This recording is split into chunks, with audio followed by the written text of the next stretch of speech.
Hola, hola, buenas tardes, buenas noches ya, amigos y amigas, soy Sebastián Izquierdo, esto es Capitalismo Revolucionario y como habíamos prometido a través de algún afiche por ahí, tenemos un debate sobre si el Islam es o no un peligro para los derechos individuales.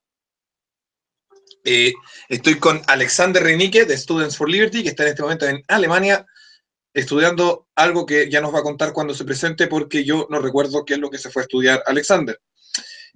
Antes de que empecemos con esto, yo les quería comentar que gracias a los aportes que ustedes han realizado, me compré un notebook nuevo que está bastante agradable y cómodo hasta el momento. Así que vamos a tener mejores videos, más luego, más rápido, porque esto parece que me va a renderizar mucho más rápido que el anterior.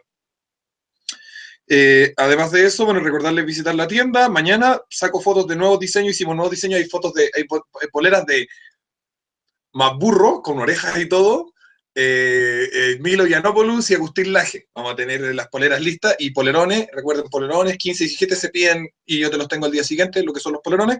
Las poleras están en stock, así que te las paso casi al tiro. Se envían a todo Chile y tenemos libros de la Nueva Izquierda. Les recuerdo mandarme sugerencias, oye, ¿por qué no traes tal libro que no encuentro en ninguna parte y yo veo si lo puedo importar, veo si lo puedo hacer aparecer en la tienda, como adelanto ya de lo que va a ser la tienda física a finales de año. Así que voy a darles la presentación para que se presente Alexander y doy las reglas de lo que va a ser este debate. Buenas, ¿qué tal a todos? Gracias, Sebastián, por la presentación. Bueno, yo soy el Local Coordinator acá en Alemania, en la región específica de Bayern. Así que, bueno, este evento básicamente es organizado en parte, co-organizado por Students for Liberty. Así que si tienen cualquier duda, cualquier cosa de cualquier país que nos estén mirando, se pueden acercar y tenemos instituciones en todas partes y en casi todas las regiones donde nos pueden estar mirando, así que los invito a que participen, a que se unan para que contribuyan, digamos, a formar una sociedad más libre. No sé, empiezo... Espera un segundo. Bueno, Alexander, ¿qué estabas estudiando tú, Alexander? Para tener como, ¿qué estudias tú? No, bueno, yo todavía no entro a estudiar, entro ahora en octubre. Ah, perfecto. Alexander, para poner un poco en mapa, Alexander es sobrino del Johannes que sale los domingos acá, aunque dejó de salir por 2 domingos porque estaba haciendo un programa en su canal con mi viejo, pero el próximo domingo tenemos Panorama Mundial con Johannes, que es el tío de Alexander, con el que hacemos ese programa. Tiene unas ideas bien distintas a su sobrino. Así que vamos con los primeros, vamos a hacer lo siguiente, vamos a hacer una presentación cada uno de 20 minutos de nuestra tesis con respecto al problema. Luego nos vamos a hacer 5 preguntas cada uno, con un tiempo máximo de respuesta de 5 minutos, pero con juego libre, es decir, con discusión. Y luego una síntesis final de cada uno de 10 minutos. Así que voy a dejar que Alexander, como habíamos quedado, comience su presentación sobre el Islam. Ya. Bueno, perfecto. Yo primero quiero hacer, aunque sea un poco aburrido siempre y tedioso, hacer un poco el marco teórico del debate. Lo primero que quiero decir es que lo que discutamos acá, la mayoría de las cosas, o gran parte de las cosas, no van a ser tipo verdades a priorísticas deducidas del axioma de la acción humana o alguna cosa por el estilo. Por lo tanto, muchas de las cosas pueden estar sujetas a debate y siempre, digamos, no son científicas.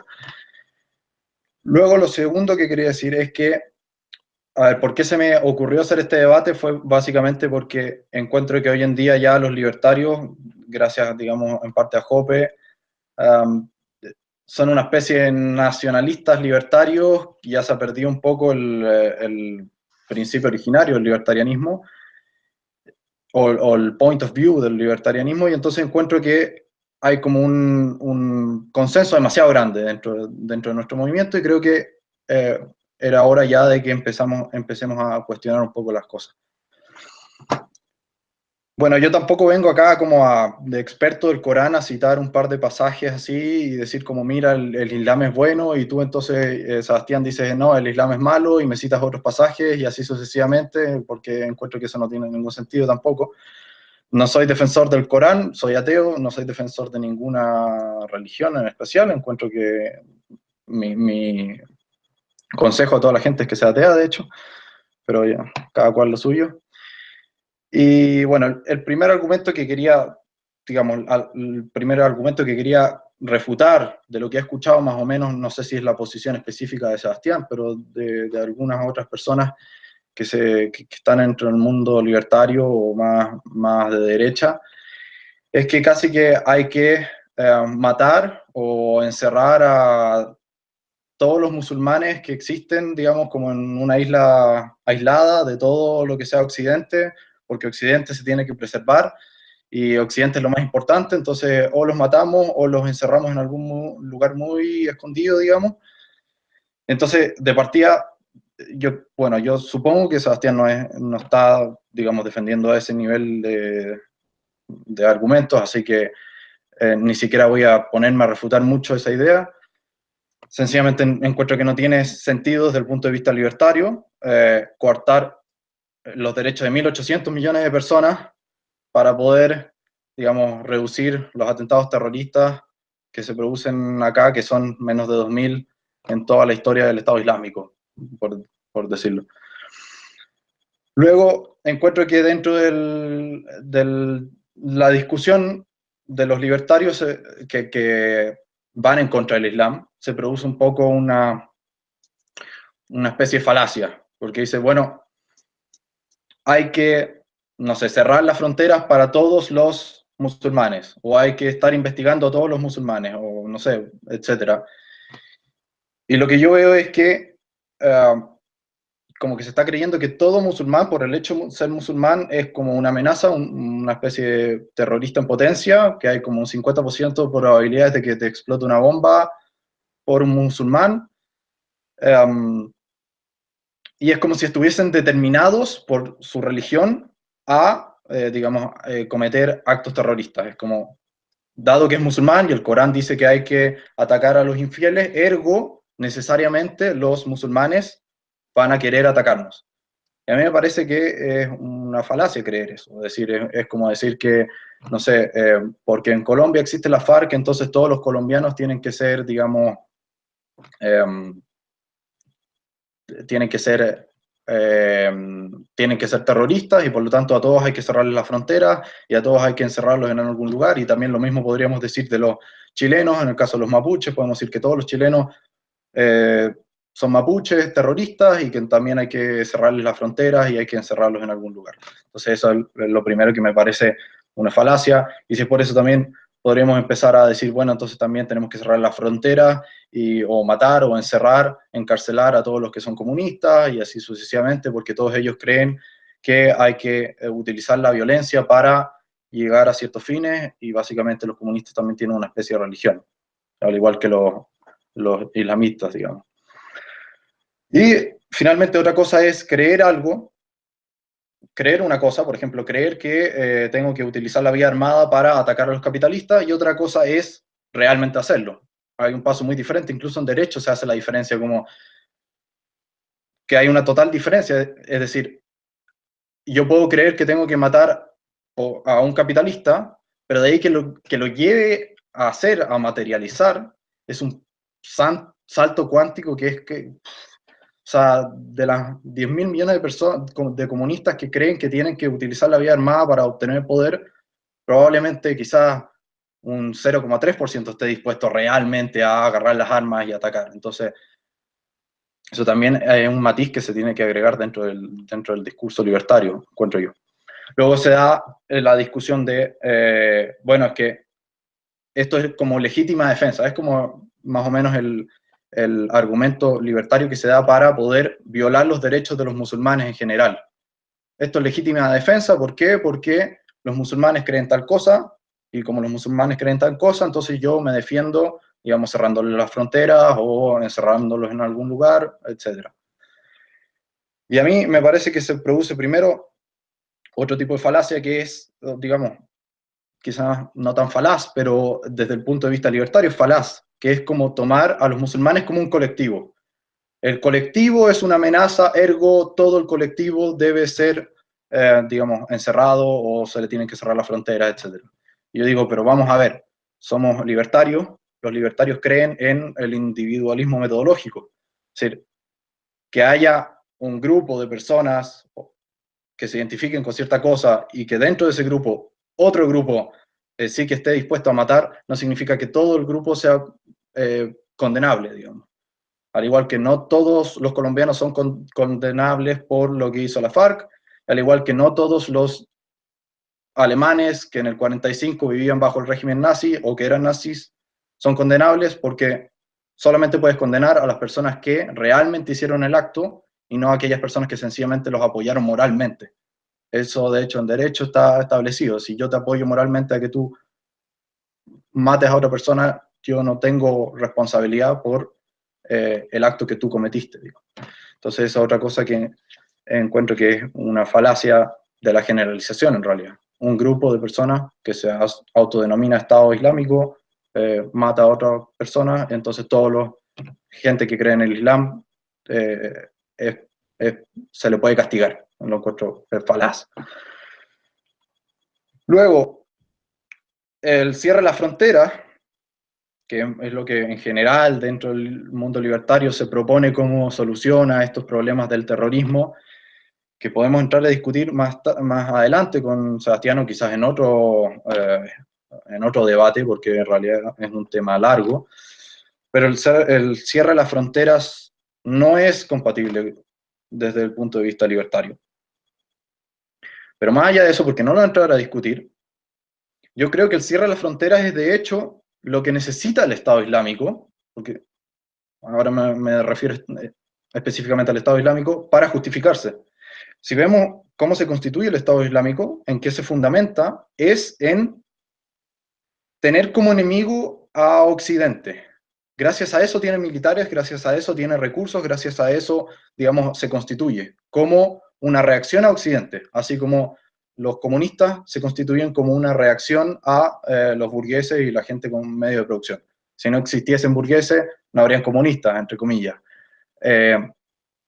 Entonces, lo que necesita el ISIS para existir es que nosotros hagamos el rol de personas que odiamos a los musulmanes, en vez de ser Occidente como el lugar donde yo como musulmán veo que vive la mitad de mi familia y la mitad de mis antepasados y mi primo y que la pasan genial allá. En vez de eso, cuando cerramos la frontera, lo que hacemos es convertirnos como en ese Occidente malo, digamos, que busca discriminar a todos los musulmanes, y entonces es como el Estado Islámico realmente se puede justificar, sin ponernos nosotros como los malos que cierran las fronteras, que discriminan y que quieren matar a los musulmanes. Ellos probablemente no tendrían una justificación de su existencia, no existirían probablemente. Entonces, creo que abrir la frontera hace que luego los atentados terroristas y el apoyo al Estado Islámico de parte de los musulmanes se vaya disminuyendo. ¿Por qué? Porque una vez que ya tienes, por ejemplo, yo soy musulmán y tengo 5 primos viviendo en Occidente, va a ser un poco más difícil, por lo menos creo yo, pensar en tirar una bomba donde viven mis primos. Es como de sentido común. Y además es una especie de la táctica de la romanización que se usaba antiguamente. Es decir, tú aceptas a los musulmanes con el fin de que se occidentalicen. Y de esa forma entonces tú cambias el pensamiento de los musulmanes. Una vez que un musulmán llega de Irak o Siria o algún país así, con una mente súper cerrada, súper conservador, y llegan a este país, a Occidente, digamos, y se tienen que empezar a entremezclar entre la gente, pasa mucho. Es decir, yo conozco casos de musulmanes que se convierten al cristianismo o pasan a ser directamente ateos, empiezan a escuchar música occidental, empiezan a disfrutar de cosas y se dan cuenta de lo mal que vivían allá, y obviamente se occidentalizan, y con eso, entonces, eliminamos el riesgo de terrorismo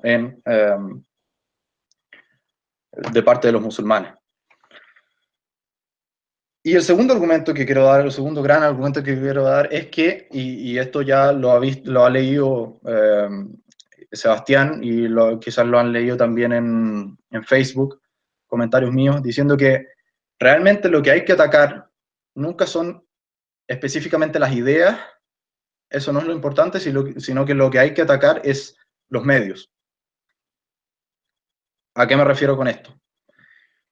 Lo importante no es que existan comunistas o que exista la idea comunista o que existan religiones violentas, etcétera, sino que lo importante es que esas personas consideren que para cumplir esa idea hay que utilizar medios violentos y que estén dispuestos a utilizarlos. Es decir, por ejemplo, si existiesen comunistas que no creen que hay que utilizar la violencia para llegar al comunismo, desde el punto de vista libertario no habría ningún problema. Podrían ser comunistas y ¿cuál sería el problema? Lo mismo pasaría con el Islam. Si es que cambiamos, en vez de atacar el Islam en sí, lo que atacamos es, en general, que se utilicen los medios violentos para conseguir cualquier fin, da lo mismo cual sea, ya neutralizamos cualquier religión, cualquier sistema de pensamiento, etc.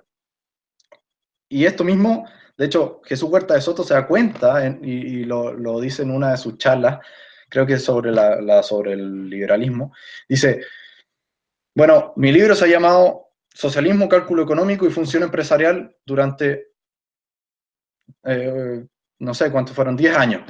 Ahora me doy cuenta de que lo que había que atacar no era el socialismo es una idea y eso no es lo importante, lo que había que atacar es el estatismo. Y de hecho dice, debería cambiar el título del libro a Estatismo, Cálculo Económico y Función Empresarial, porque realmente el socialismo puede coexistir, el Islam puede coexistir, digamos, si es que no considerara que puede utilizar justamente medios violentos. Y así también podemos entrar a discutir sobre si es posible interpretaciones del Islam sin medios violentos, que ahí también puedo entrar a justificar, es decir, antiguamente tampoco se vivía el Islam de una forma pacífica. Hoy en día, porque al Estado Islámico le conviene que la gente crea que la religión es un sistema para poder, es decir, al Estado Islámico le conviene que la gente crea que la religión dice que tienen que matar a los occidentales, porque así es como ganan fuerza. Es decir, el Estado Islámico, al final, o la gente que le conviene hacer guerra, es la que manipula e interpreta el Corán o cualquier religión que sea para que ellos se lo crean y entonces sirvan como material militar, digamos. Asimismo, como cuando nosotros los occidentales creemos que hay que llevar democracia a otros países, al final es hacer guerra. ¿Qué es eso? Es una interpretación que pusieron los intelectuales al mando de los gobernantes. ¿Para qué? Para que los gobernantes estén justificados a nivel social para para que los gobernantes puedan atacar. Y eso mismo podemos ver en Estados Unidos, que Estados Unidos es un país que ni siquiera tiene realmente ideología, no tiene como una teoría de la justicia real, es una mezcla de cuestiones, es básicamente una socialdemocracia tibia, digamos, sin ideología, y es, debido a los medios que tiene, el Estado más tiránico y peligroso de todos, es decir, si hay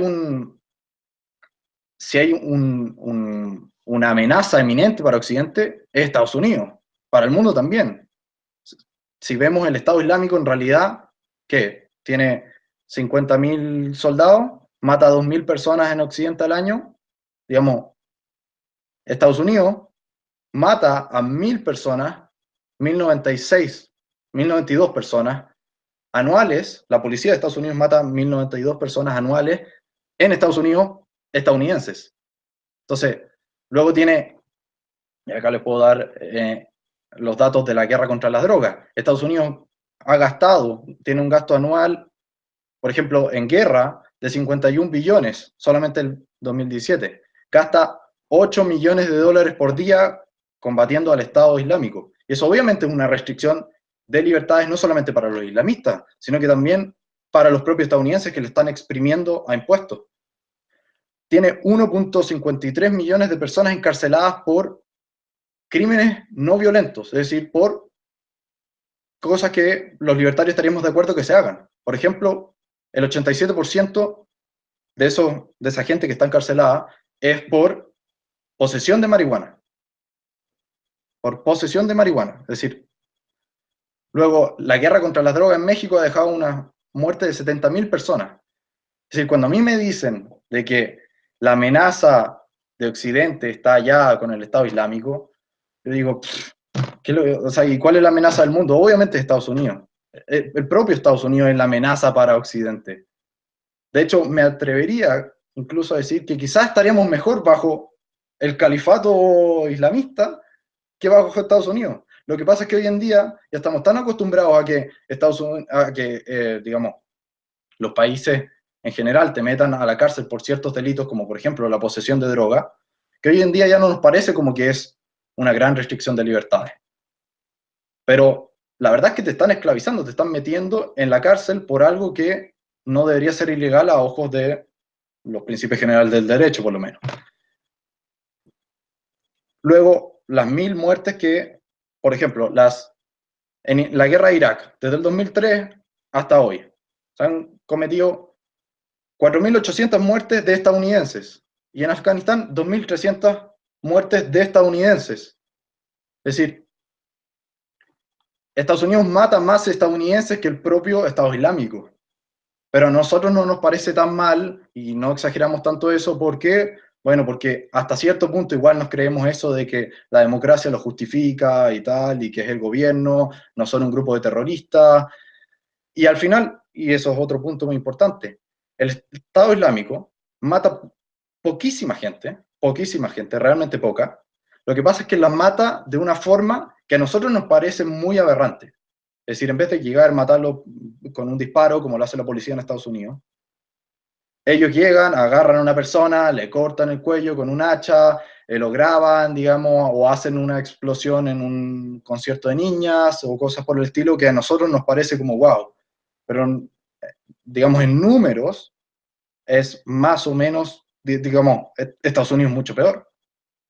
Entonces, el primer punto no es como decir, ya el Estado Islámico y los atentados terroristas no son un problema, obviamente son un problema, obviamente había que mejorar la seguridad en el concierto, etcétera, pero ¿dónde están las prioridades? Es decir, a mí me parece que estamos totalmente desenfocados de a qué estamos atacando realmente. Y finalmente, una última estadística. Bien, el Estado Islámico ha matado con 192 ataques terroristas en Occidente, 2.000 personas. Los estadounidenses han matado 60.000 soldados del Estado Islámico y han matado 3.681 civiles. Estados Unidos ha matado, bueno, la coalición anti-Estado Islámico ha matado 3.681 civiles. Es decir, estamos intentando eliminar atentados terroristas por 2.043 personas y el propio Estado mata 3.680 personas. Es decir, me parece totalmente irracional y que estamos sobreinflando un conflicto que realmente no es tan grave y que no debería ser la prioridad si es que se trata de defender los derechos individuales de las personas. Ahí terminé.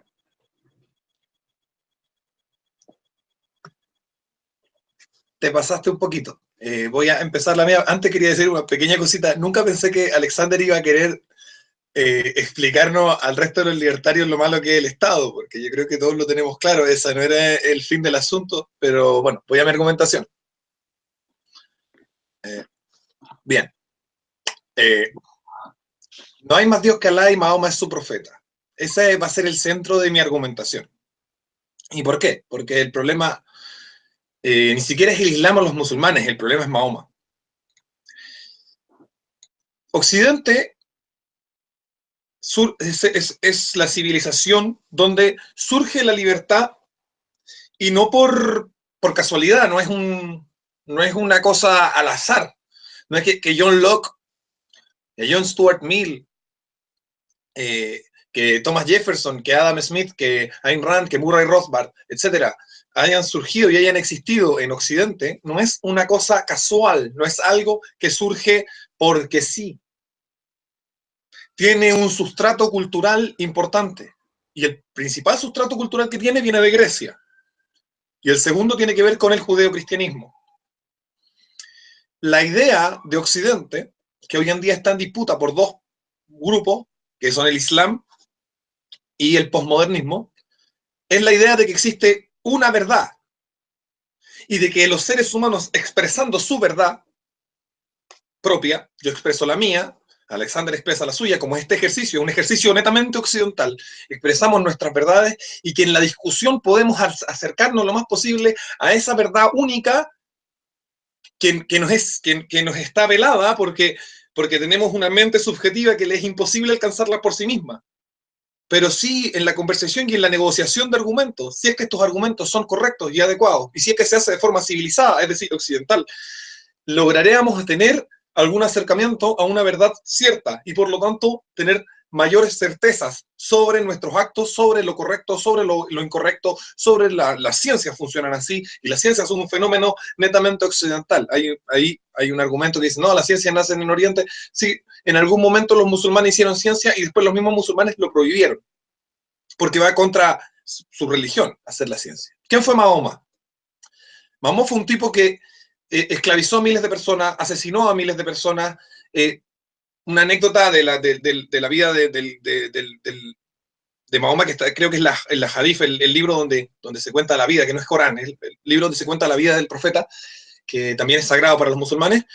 Mahoma pincha la yugular de uno de los prisioneros de guerra y luego viola a las mujeres. Ese es Mahoma. El ser musulmán no es una cosa como ser negro, ser blanco, ser pobre o ser rico, de la que podemos abstraer un individualismo metodológico y decir vamos a tratar a esta persona como es como persona y no vamos a considerar que eligió seguir a un ser humano de esta calaña, de este tipo. Este es el ser humano al que Mahoma, al que el musulmán eligió el seguir. Es el que eligió como ejemplo de vida. El musulmán voluntariamente, en algún momento de su vida, elige como ejemplo a esta persona. Dice, esta es la persona que yo a través de la cual voy a guiar mi vida.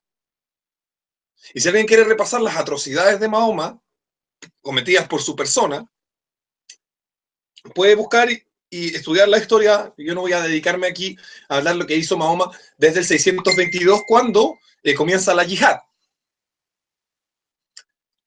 Entonces, Occidente requiere del sustrato filosófico que lo sostiene para sostener las libertades que tenemos. Y Alexander resalta cosas que son súper importantes, porque en Occidente no hemos avanzado lo suficiente ni hemos llegado a los máximos estadios de libertad que podríamos, y eso es cierto. Tenemos unas cargas tributarias horribles, tenemos unos estados que oprimen nuestro derecho a consumir las sustancias que deseamos, tenemos estados policiales que asesinan personas, tenemos problemas con países que son derechamente infiernos, como Cuba, Venezuela, que son parte de Occidente. Pero lo que no se pierde, o bueno, sí en estas dictaduras probablemente sí, pero en general en Occidente lo que no se pierde es ese principio de que si yo te parto diciendo mi verdad y tú me dices tu verdad y luego enfrentamos nuestras verdades, es muy probable que logremos una verdad más cierta para los dos. Eso es lo que fundamenta la existencia de cualquier teoría libertaria. Es una necesidad previa para que exista una teoría libertaria. Esto está sustentado en la cultura griega. Y no hay otra cultura como la cultura griega, y esto no es un argumento de que los griegos sean una raza mejor o algo, no. Los griegos resulta que, conversando, alcanzaron ciertas verdades, y una de esas fue que conversando se alcanzan verdades, y es cierto que conversando se alcanzan verdades, que presentando evidencias se alcanzan verdades. Alexander, por ejemplo, me presenta evidencia de estadística, que puede ser muy buena para alcanzar ciertas verdades. Por ejemplo, si es verdad, el Estado norteamericano mata más gente que el Estado islámico. Pero nosotros no nos enfrentamos al Estado islámico, nos enfrentamos a 14 siglos de opresión y violencia. 900 años sufrió el sur de Europa la esclavización el secuestro de sus niñas, el secuestro de sus hijos para esclavos, el secuestro de sus niñas para esclavas sexuales en los haremes de los sultanes y los rajás y los califas. Sufrió Europa y sufrió África, y sufrió la India, las invasiones, los saqueos y la violencia del mundo islámico, donde la discusión está entre si hubieron 400 millones de asesinados o 700 millones de asesinados, y yo creo que son más de 700. Entonces, claro, decir, bueno, hoy en día el gobierno norteamericano mata más gente que el Estado Islámico, claro, es una verdad.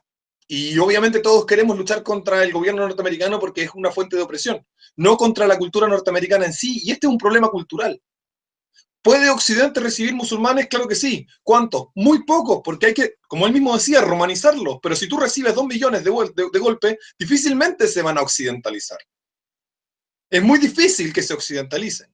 Y lo que más va a pasar es que se den apoyo moral, como él mismo decía, para generar estas atrocidades. Es cierto que el apoyo moral tiene un efecto directo y esto no significa que se pueda castigar como...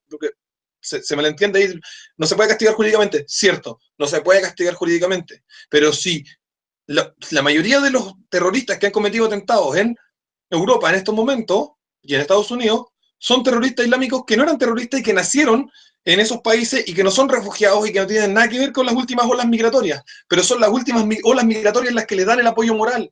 Y una persona actúa mucho en base al apoyo moral de sus pares. Es que si no hubieran estos, como él decía, 10.000 comunistas que quieren destruir el capitalismo por la fuerza, ese 0,1 no saldría con una metralleta a asaltar un banco para conseguir fondos para financiar la revolución. Como se ha estado viendo el año, por lo menos el año pasado y antepasado en Chile, donde han habido asaltos y cosas así ligados al Frente Patriótico y ligados al movimiento izquierda revolucionario. Entonces, sin el crecimiento, porque el Frente Patriótico Manuel Rodríguez y el movimiento izquierda revolucionario nunca han desaparecido. Vieron asaltar bancos fue cuando la masa total de gente que comparte sus ideas creció. Y con ese crecimiento se genera el apoyo moral suficiente para que estas personas actúen. ¿Significa que vamos a condenar a todos los comunistas? No. Significa que tenemos que tomar medidas de tipo cultural porque tiene que haber un enfrentamiento a esas ideas que ponen en peligro nuestra libertad, que son las ideas que propugnan la eliminación de la conversación, la eliminación del diálogo. Solo conversando alcanzamos verdades. Solo conversando logramos pacíficamente mejorar nuestra existencia. Y Occidente es el ejemplo de eso.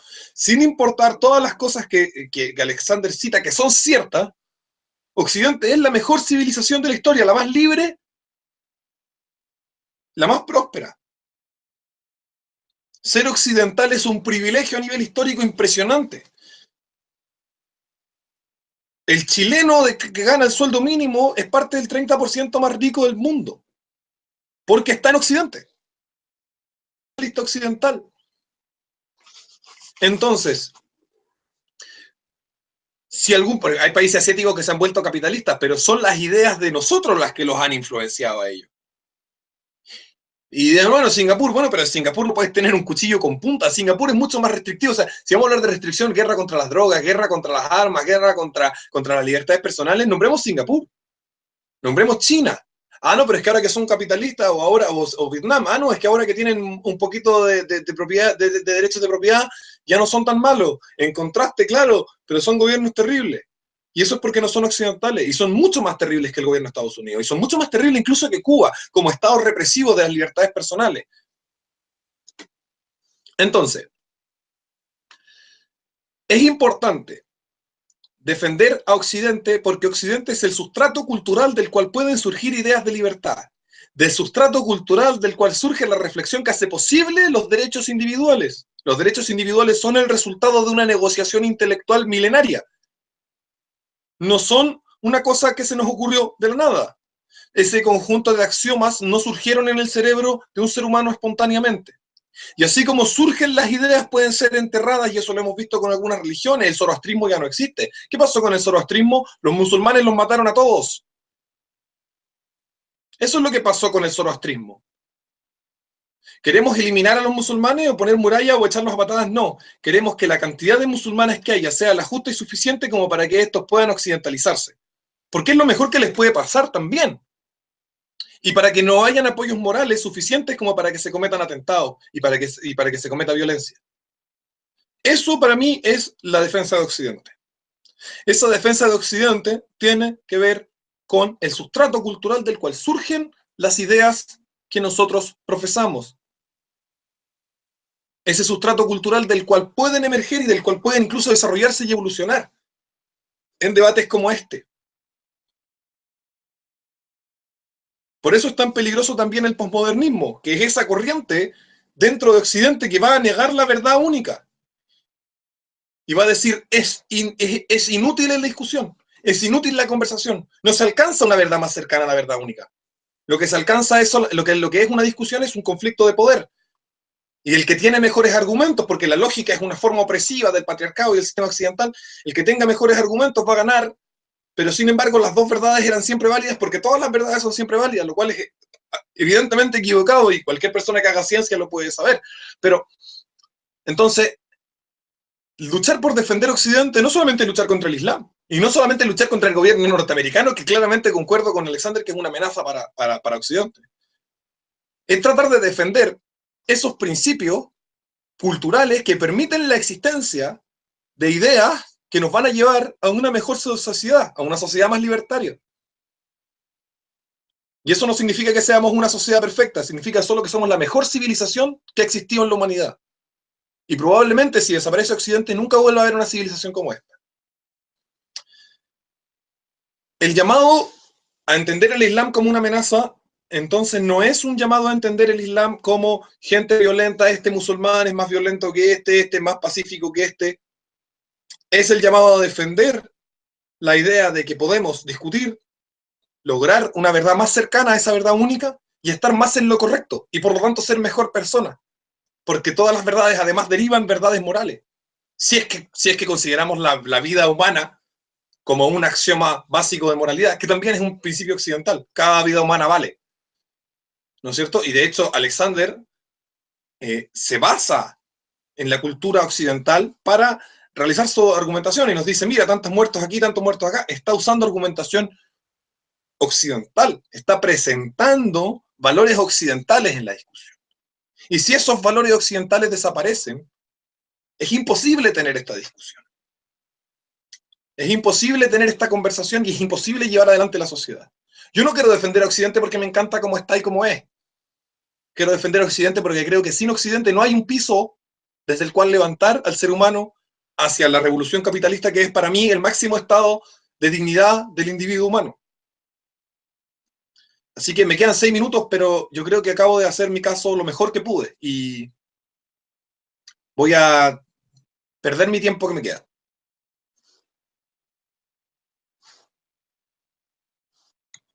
Bueno, yo te quería preguntar, porque parece que estamos de acuerdo con que no hay que meter a los musulmanes en algún tipo de caja o alguna cuestión así.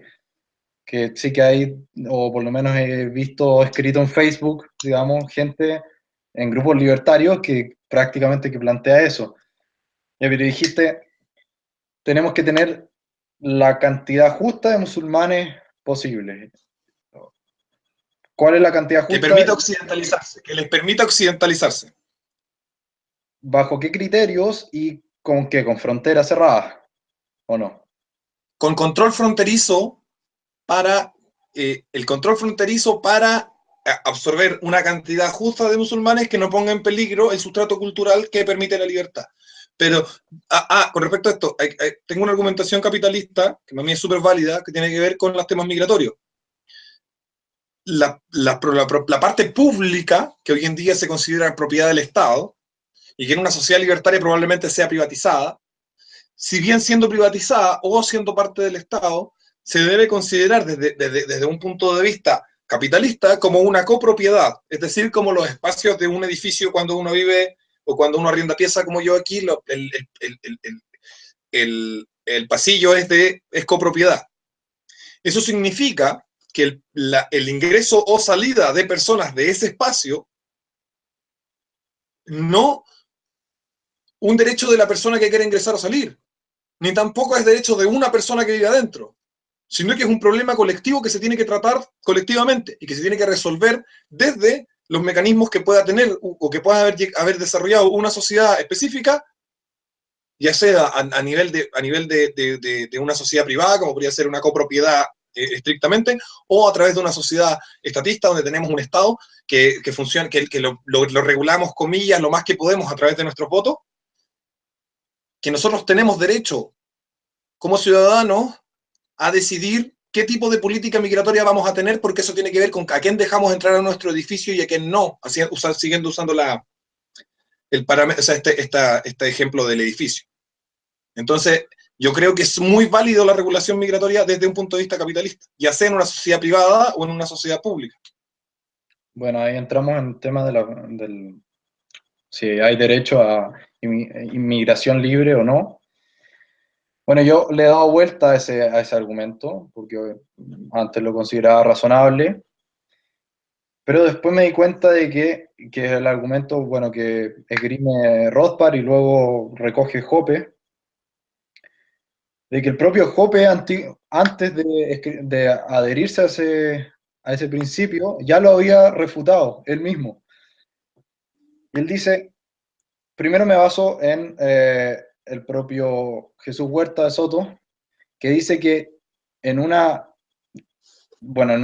anarquía de propiedad privada, obviamente se van a establecer los mecanismos que la sociedad considere más útiles y que por lo tanto en una sociedad estatal como la que vivimos ahora, lo que tenemos que hacer es intentar regular las instituciones estatales como si fuesen privadas. Él dice que eso es lo que tiene que apoyar un libertario como medida pública, digamos, de política pública. Bueno, y Hoppe antiguamente dijo que perfecto, no, ni siquiera tan antiguamente, él dice, perfecto, lo que yo quiero ahora es que solamente se puede entrar si es que alguien dentro del país te invita, etcétera, ¿cierto? El típico argumento. Pero dice Hoppe que si es que, por ejemplo, todas las plazas y todas las calles, etcétera, los aeropuertos, todas las cosas públicas de llegada a un país se privatizaran, lo más probable es que los capitalistas no harían control fronterizo, es decir, le cobrarían al musulmán, le cobrarían al comunista, le cobrarían al alemán, no harían distinción, porque esa es la tendencia en general del capitalista, sobre todo si controla empresas tan grandes como puede ser, por ejemplo, un aeropuerto. El capitalista, que son un grupo capitalista en una forma de sociedad anónima en general, que vale millones de dólares, va a decir, ¿dónde está la plata? Y la plata está en no discriminar al musulmán. Entonces lo más probable es que en una sociedad totalmente libertaria, si es que no es muy chica, lo más probable es que sí se dejen entrar a musulmanes y no haya control fronterizo nunca. Hay dos supuestos que tú tienes ahí que creo que están equivocados. Primero que nada, tú supones que los tipos no van a querer dejar entrar a todo el mundo, cuando en realidad si nosotros vemos cómo funcionan muchas empresas privadas que tienen que ver con conexión entre seres humanos, como es YouTube, que estamos trabajando en esa plataforma ahora, o Facebook, etcétera, tienen normas y expulsan gente y tienden a expulsar o a bloquear mucha gente. Y otro tipo de sanciones, como quitar la monetarización. Probablemente este video no se pueda monetizar después. YouTube me va a mandar un email, me va a decir no se puede ganar plata con tu video porque a mí no me gusta lo que estoy diciendo. Y se supone que es una empresa privada que le debiera convenir poner publicidad en todos los videos. Pero resulta que no es así. Ese es un supuesto que está equivocado. Porque el prestigio también importa y vale tanto como el dinero. Y el segundo supuesto que creo yo que está equivocado es que van a existir unos pocos dueños de ese aeropuerto. Cuando en realidad si tú privatizas de forma justa, cuando tú eliminas el Estado, lo que haces es entregarle su parte a cada ciudadano. No vender a un empresario por ahí, entregar su parte de la empresa a cada ciudadano. Y luego lo que tú supones es que esos ciudadanos van a querer necesariamente deshacerse de ese poder que les ha sido entregado para pasárselo a un empresario para que gane plata, cuando en realidad tal vez les convenga más a muchos mantener ese poder porque en el fondo es un poder de decisión política sobre un bien que era público y hoy en día es común, pero es común transable. Y de pronto tú dices, vale, no quiero transarlo, y muchos van a decir, no quiero transarlo, porque a mí me conviene ver quién entra y quién sale.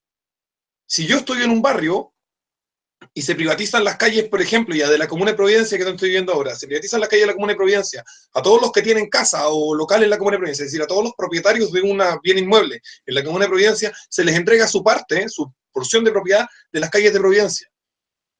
Es muy probable que digan, por ejemplo, vale, no se puede entrar con, no pueden entrar ciertas personas, y una lista de personas que no pueden entrar, que son, por ejemplo, los flaites, que pillaron alguna vez robando en Providencia, listo, prohibía la entrada. Y es muy probable que se haga y que eso se vote a nivel de junta de accionistas, porque no necesariamente algo privado es con fines de lucro. Algo privado puede ser sin fines de lucro, puede ser con fines políticos. De hecho, estamos interactuando en una situación privada con fines políticos y no con fines de lucro. Por lo tanto, no se deriva necesariamente de que en una sociedad 100% capitalista, es decir, totalmente privada, las personas digan, ah, no, ¿sabéis qué más? Este flight te roba, pero también compra, así que lo vamos a dejar entrar a Providencia. No, no necesariamente. Lo más probable es que no lo dejen entrar, y punto. Y que tenga prohibido el ingreso. A lo mismo podría pasar con los aeropuertos y con un montón de cosas. Por lo tanto, es muy difícil decir que al privatizar todo, la gente diría, ah, bueno, que entre cualquiera. La verdad es que la gente tiene muchas más preocupaciones que solo ganar dinero y dice, mi seguridad, que no me violen a mi hija, y lo que pasó en Inglaterra con esto de las violaciones de las niñas y todo lo demás, que yo puedo entender que es una cuestión marginal, pero es una cuestión cultural. Porque estas personas estaban dentro de una comunidad que no los denunció, que hizo la vista gorda, que le daba lo mismo, y entonces eso choca mucho más. Y ese para mí es el punto con respecto a eso de la sociedad privada, porque tú me estás diciendo sociedad privada y lo estás viendo desde un punto de vista netamente monetario, y la gente tiene muchos otros intereses. Sí, no, yo estoy de acuerdo con eso. Lo que pasa es que la tendencia, de partida tenemos, y creo que alguna vez un poco lo discutimos, que no estamos de acuerdo con cómo es la forma justa de privatizar algo. Para mí privatizar algo es no para toda la sociedad, sino que para aquellos que, por ejemplo, viven ahí, que lo usan a diario o que trabajan en esa empresa. Por ejemplo, los trabajadores de un aeropuerto debería ser para los trabajadores del aeropuerto y no, por ejemplo, para mí, que yo no tengo nada que ver ahí. Pero bueno, es otra discusión que podemos Pero tener. te lo concedo. Supongamos que le privatizamos la empresa de aviones, o sea, el aeropuerto, a los trabajadores del aeropuerto. Y los trabajadores del aeropuerto quieren dejar entrar a todo el mundo. Pero de ahí para afuera llega a la calle de la que desemboca el aeropuerto hacia la ciudad, y esa calle le pertenece a un barrio. Le pertenece a la colectividad que lo usa, que vive ahí, que lo usa, es decir, al barrio. Y el barrio no quiere que entren musulmanes. Y listo, te cerró la entrada a todo el resto de la ciudad. Sí, yo estoy de acuerdo que Porque puede dos ser. calles más allá, el siguiente barrio no te deja. Entonces, Sí, pero lo que yo veo es que empíricamente eso hoy en día no es tan así. Es decir, no hay un odio tan desenfrenado a los musulmanes por el hecho de ser musulmanes. Es decir, de hecho, si tú ves las encuestas de los países occidentales que más musulmanes reciben, son los más felices con los inmigrantes y con los musulmanes. ¿Sabes? Es decir, los países eso, que más espérate, odian a espérate los un poco. inmigrantes, por ejemplo, son los mexicanos, paradójicamente. ¿Sabes? Entonces, Eso de los países más felices es complicado, porque todos esos países que normalmente salen en Europa, que son los más felices, también son los con mayor consumo de antidepresivos, no, los no, con no. mayor consumo de drogatura. Yo decía más Entonces, felices recibiendo musulmanes o recibiendo extranjeros. ah, bueno, pero eso también tiene un componente ideológico, porque son países que también tienen una ideología distinta, pero en el fondo el punto no es que la gente vaya a tenerles odio a los musulmanes, el punto es que la gente vaya a tener precaución. Y yo sé que, por ejemplo, claro, la gran mayoría de los ingleses que viven en barrios donde no hay casi musulmanes y que solamente los atienden en el café y los atienden en el cine y son trabajadores y cuando van a comer a un restaurante son su garzón los musulmanes. Entonces ellos están felices con la inmigración musulmana porque en general son muy simpáticos y lo estamos viendo acá en Chile. Por ejemplo, yo digo, ¿cuál es el problema con los inmigrantes? Y yo voy por la vida y me atienden personas inmigrantes en restaurantes donde como, y yo digo, pero que son simpáticos. Pero en los barrios donde está lleno, donde llega una masa crítica de inmigrantes, el chileno común está enfurecido y desesperado porque llega también gente muy violenta. Eso significa no que todos los colombianos sean terroristas por las FARC, sino que Colombia es una sociedad mucho más violenta y que cualquiera que viene de Colombia está acostumbrado a unos niveles de violencia distintos a los que estamos acostumbrados nosotros. y que por lo tanto es muy probable que el lugar no donde trabajan, sino donde viven estas personas, que normalmente están concentrados en ciertos barrios muy pobres, en las grandes ciudades, digan, no más, se acabó, hasta aquí no más llegan. Normalmente los inmigrantes arriendan, por lo tanto no tendrían derecho a votar respecto a las decisiones que se producen en su barrio. Por lo tanto, los habitantes del barrio, que son los que tendrían derecho a votar porque son los propietarios de las casas, podrían decir ni un inmigrante más hasta cierto punto. Y eso yo creo que es una regulación perfecta. Sí, Es sí, decir, si pudiéramos decir que en lugar de regular las migraciones desde el Estado central, cada barrio decidiera cuántos inmigrantes está dispuesto a que vivan en su seno, eso sería una regulación de la migración que sería perfecta. En condiciones jurídicas de hacer eso porque no estamos en una sociedad libertaria. ¿Y qué es lo que nos queda? Tratar de salvar que nuestra cultura no desaparezca, que es lo que a mí más me preocupa. No me preocupa ni la raza, no me preocupa ni el terrorismo, porque terrorismo va a haber si tenemos a los mapuches, la FARC, el AIRA, el ETA y etcétera. Va a haber. Pero no me preocupa la violencia. No me preocupa los trabajos, no me preocupa la raza. Ni siquiera me preocupa la religión. También puede ser budista también. Lo que me preocupa es la destrucción de la cultura.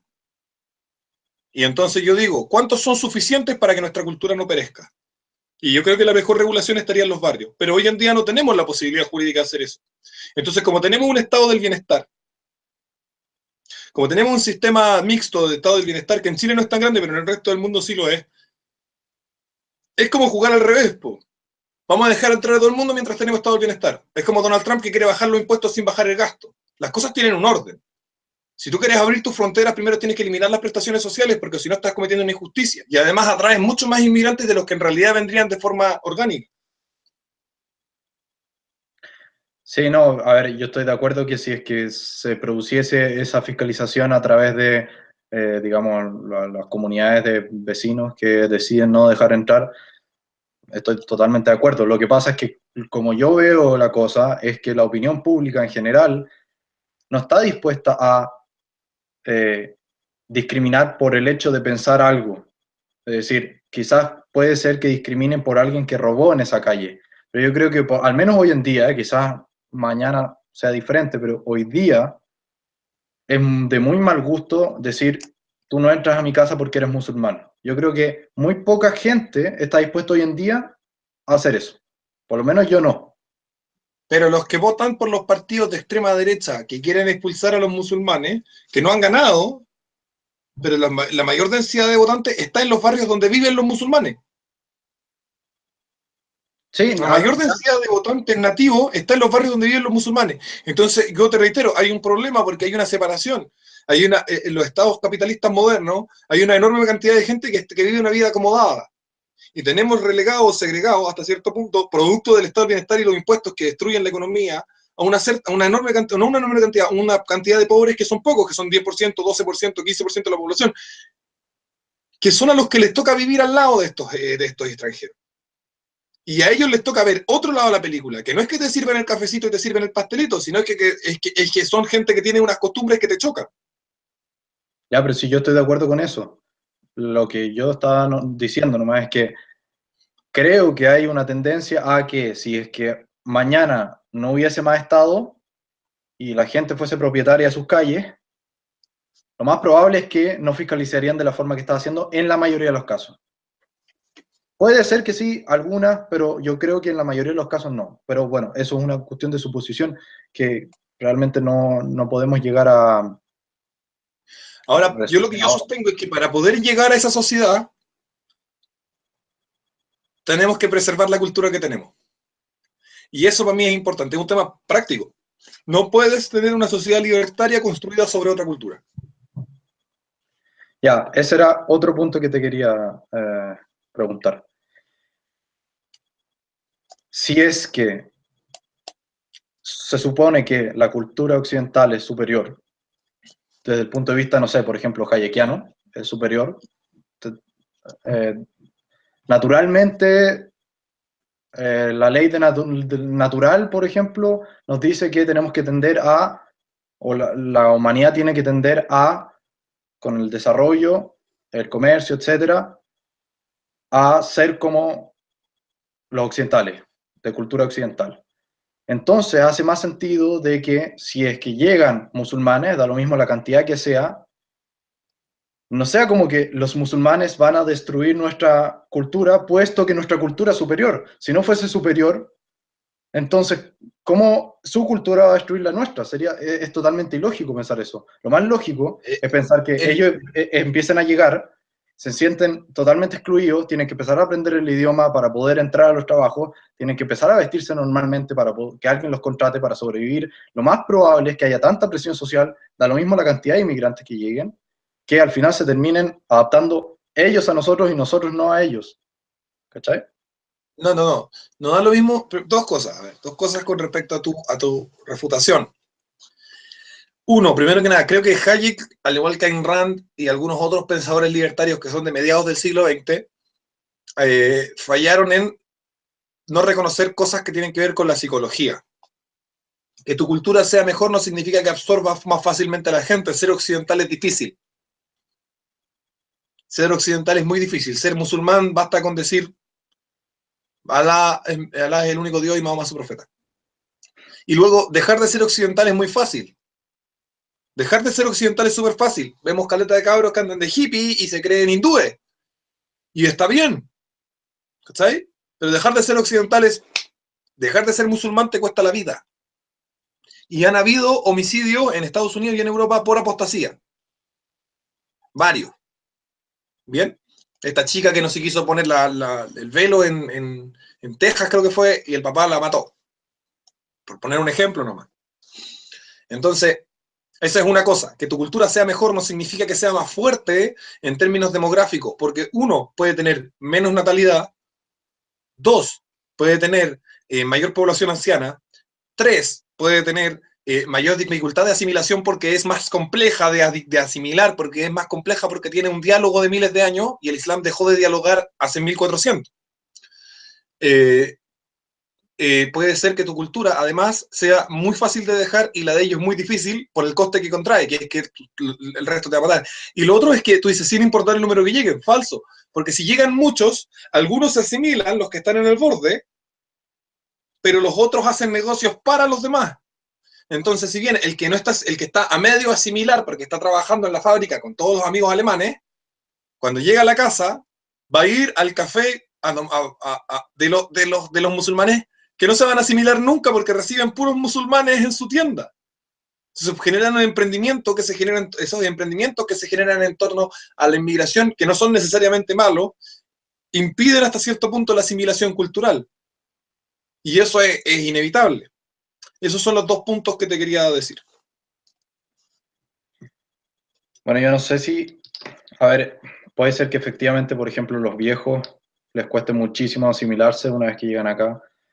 Pero yo creo que ya los hijos de esos viejos ya sí que se asimilan porque efectivamente, a ver, se produce una presión tan grande que ya a menos que llegase espontáneamente de la noche a la mañana más números de musulmanes que de alemanes, pero vamos, que no pasa eso, vienen en oleadas de quizás 1 o 2 millones, pero no aparecen mágicamente todos de una, es decir, y sí que ya puede ser que efectivamente ese señor que se medio asimila porque está trabajando en una fábrica con alemanes, luego va al café de inmigrantes, de musulmanes, pero ya luego sus hijos tienen que ir a un colegio donde gran parte de la gente va a ser alemana o va a ser occidental. Entonces al final, y si es que creemos que nuestra cultura es superior, si es que creemos que, pues no sé si tú crees en los derechos naturales, si es que creemos que los derechos naturales son inherentes al ser humano. Entonces creo que de inmediato cuando la gente vea que este tipo de cultura es más compatible con los derechos naturales inherentes al ser humano que la propia suya, creo que debería ser muy fácil, exceptuando por los casos ya de agresión física, que se transformen. Debería ser muy fácil.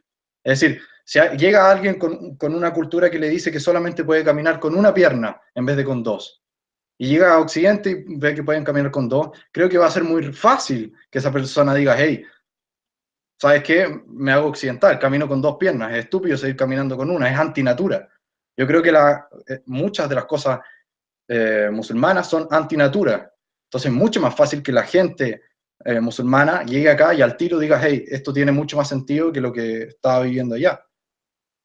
Pero hay un punto, y esto es una cuestión de psicología. Hay un fenómeno durante la edad entre los 20 y los 30 años que se llama volver al padre. Y volver al padre tiene mucho que ver también con volver a la cultura. Hasta donde yo sé, y corrígeme si me equivoco, los musulmanes más radicales son esos musulmanes que fueron muy occidentales durante su juventud y nacieron en países occidentales. Y en un momento durante sus 20 añedez, su edad de los 20 años, vuelve al padre y la mayoría de los que han hecho atentados, estas cosas son cabros que vuelven al padre, que es un fenómeno que es muy fuerte dentro de la psicología humana y que tiene que ver con el proceso final de la maduración, porque primero te asimilas al grupo, luego te identificas individualmente, y una vez que te identificas individualmente y te construyes individualmente, vuelves al padre. Y eso es prácticamente todas las personas lo vivimos. Me imagino que Alexander también lo estará viviendo, un poco más joven que yo, y estará sintiendo por dentro esta necesidad de decir, vale, ya me individualicé y me construí como individuo y ahora necesito volver un poco a mis raíces, ¿no es cierto?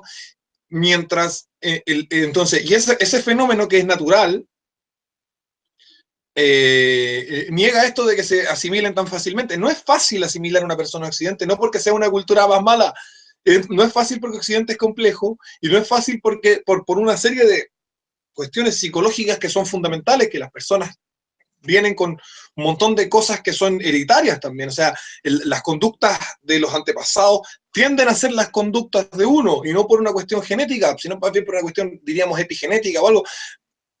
Hay una memoria colectiva que se transmite. El experimento este del ratón, no sé si lo conoces, esto, los psicólogos conductualistas que ponen a un ratón en una jaula, y este ratón lo criaron desde que nació y nunca ha visto un gato y nunca ha tenido contacto con un gato, y le ponen una gota de olor a gato y se caga de miedo. ¿Cómo le tiene miedo a los gatos al ratón si no tiene idea de que existen los gatos? Bueno, porque hay una memoria colectiva que tiene que ver con la especie, y cuando tú hayas estado separado por miles de años, obviamente que eso cambia en un lado y en otro. No estoy diciendo que ese cambio sea drástico, no estoy diciendo que la asimilación sea imposible, estoy diciendo que la asimilación es un fenómeno, es un proceso muy difícil. Nuestra sociedad es muy compleja, es una sociedad chocante. A un nivel de ¿cómo podríamos decirlo? Se me fue la palabra. Bueno, por ejemplo, visualmente, ¿no es cierto? Nosotros estamos desnaturalizados de los rasgos sexuales de las mujeres. Estímulo, eso. La cantidad de estímulos sexuales que recibimos, la sociedad occidental, son muy fuertes, no son naturales. Es decir, que a una persona le cuesta mucho más, si no es occidental, volverse occidental, aun si naciera en Occidente, porque hay un proceso en el cual nos hemos ido acostumbrando a un nivel de estímulo mayor. Por algo se escucha rock pesado en Occidente, ¿no es cierto? Hay un acostumbramiento mental a un nivel de estímulo distinto. No digamos que mejor, sino más intenso. Entonces, todo eso también choca, y eso también tiene efectos subconscientes e inconscientes que no tenemos idea cuáles son, porque tendríamos que ponernos a estudiarlo y es muy complicado. A ver,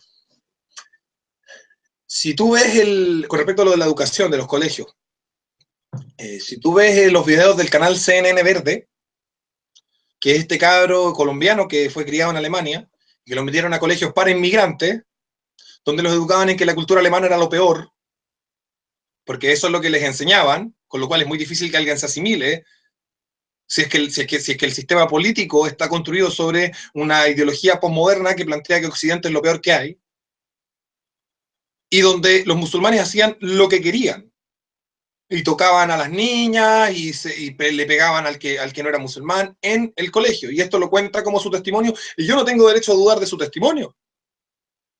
Y lo vemos como el tema del agredir a Occidente en los colegios de Occidente mismo es potente, con el indigenismo en Chile. Los profesores de historia todos enseñan que Occidente es malo y los mapuches eran perfectos, vivían en el paraíso de la tierra, era todo maravilloso, hasta que llegaron los malvados españoles, que yo no digo que sean buena gente porque también tengo muchos reparos con ellos, pero que al final lo que resultó es una cosa perversa y corrupta, porque en realidad los mapuches eran lo mejor.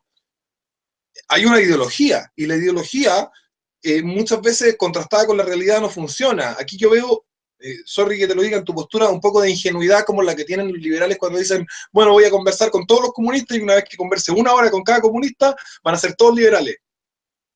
La ideología te ciega, la realidad desaparece y además existe la maldad. Y la maldad es algo que deja totalmente fuera del análisis, la maldad es real. Las personas pueden ser malas, porque desde el momento que tú sabes cómo eres tú y tienes un autoconocimiento, es decir, desde el momento que no quiero sonar religioso porque yo en realidad también soy ateo, pero desde el momento que usando la metáfora cristiana, comes del árbol del bien y del mal y te das cuenta que estás desnudo, es decir, conoces tus propias debilidades, conoces también las del otro, y puedes ser malo, porque puedes saber cómo hacer daño. Y la tentación de ser malo en la mente humana es enorme. Vamos a ver. Efectivamente puede ser ese caso que pase mucho, ese caso que viste en CNN, pero ya eso es un problema de los occidentales y de la, perdona la palabra, pero mierda que también tenemos cultural los occidentales mismos. También tenemos ciertas partes que nuestra cultura es como, digamos, pésima, por decirlo así. Es decir, el comunismo es culturalmente de Occidente. El socialismo también, el estado de bienestar también. Los estados hiper gigantes, digamos, digamos justificados, son de Occidente. Todas esas cosas que no lo tienen los orientales en general. Digamos, nuestra cultura no es 100% pura en ese sentido y nosotros obviamente tenemos un problema cuando mandamos a, bueno, es un problema más que nada de cómo los políticos tratan este tipo de cosas, por ejemplo, mandando a un inmigrante a un colegio de inmigrantes y dejándolo hacer todas esas cosas. Pero mi pregunta también va en el sentido de que, perfecto, estamos de acuerdo con que entonces esto es una batalla cultural, hay ciertos rasgos que podemos considerar de la cultura occidental que son superiores, podemos decirlo así. Pero entonces, ¿por qué ser anti-musulmán? ¿Por qué digamos, por qué atacar en vez de intentar cambiar? ¿Por qué no decir, oye, existen ciertos musulmanes que están protestando en contra del musulmán, contra el islamismo, que quieren reformarlo, que quieren hacer una especie de Martín Lutero del Islam, ¿cachai? Que quieren, porque hay muchas cosas que son, por ejemplo, de los musulmanes, que no es que los diga el Corán, sino que muchas veces son tradiciones, que nosotros se los asociamos al Islam, pero muchas cosas son tradiciones de los lugares que son originarios los musulmanes, pero que no necesariamente están ahí. Por ejemplo, eso de que una mujer no puede caminar al lado de un hombre, o de que ese ejemplo es una tradición, no es que en el Corán o en algún lugar diga la mujer no se puede acercar al hombre a más de 20 metros, eso no sale. De hecho, y es chistoso porque cuando van a rezar todos juntos, es todos juntos, no es los hombres separados de las mujeres, pero una vez que están en la calle, ahí sí es separado. Entonces se hace el análisis, se dice, hey, esto es una tradición que viene desde, que copiaron muchos musulmanes, ciertos pueblos musulmanes, que se lo copiaron a los bizantinos. Y si tú ves los cristianos que viven en esos países, también tienen esas tradiciones, a pesar de ser cristianos, ¿cachai? Entonces hay muchas cosas que son tradiciones, hay otras que son religión, y dentro de la propia religión, por ejemplo, dentro de las propias leyes islámicas, también hay debate entre los juristas, y por eso digo, ¿por qué no el liberalismo agarra la bandera de reformar una cosa en vez de negarla y decir, hey, esto hay que atacarlo y hay que, ojalá, destruirlo si es que se pudiese? Porque la circunstancia en la que nos encontramos en este momento, y yo creo que podríamos habernos enfrentado culturalmente al Islam durante la Guerra Fría, por ejemplo. ¿Bien? Podríamos habernos enfrentado culturalmente al Islam durante la Guerra Fría, porque durante la Guerra Fría el cisma de Occidente o el problema fundamental de Occidente era una discusión de tipo económica. Y entonces la cultura estaba fuerte. La discusión era sobre si los medios de producción le iban a tener personas individuales actuando libremente o si le iba a tener el aparato burocrático del Estado. Entonces era una discusión que no tocaba lo cultural. La discusión de Occidente hoy en día, y eso es lo que yo creo que muchas personas nos están dando cuenta, y es la pelea que tenemos que dar porque no hay otra. Y yo creo que va más allá, el Islam es un peligro externo que podría ser inofensivo si es que nosotros no tuviéramos el problema grave que estamos teniendo hoy día. Y el problema grave que estamos teniendo hoy día, que es gravísimo, es el posmodernismo, que como filosofía cultural se va apropiando de Occidente desde adentro y está convirtiendo a Occidente en un no Occidente. Y es de ahí donde viene esto del colegio, que poner un colegio para inmigrantes, enseñarles que la cultura alemana es lo peor que hay. De ahí es donde viene todo esto, porque esto tiene que ver con Derrida, que de hecho Derrida habla de que la forma de poner la lápida sobre la tumba de Occidente es llenar Occidente de musulmanes. Derrida lo planifica. Jacques Derrida, el filósofo postmoderno francés, dice, además de, en sus distintos libros, además de, bueno, destruir el logos, que es esta idea que te digo yo, de que cada persona tiene una verdad y que la forma en que esas verdades de cada individuo se acercan más a una verdad absoluta es a través del diálogo, es decir, de la lógica, el logos, el diálogos, la lógica, la palabra.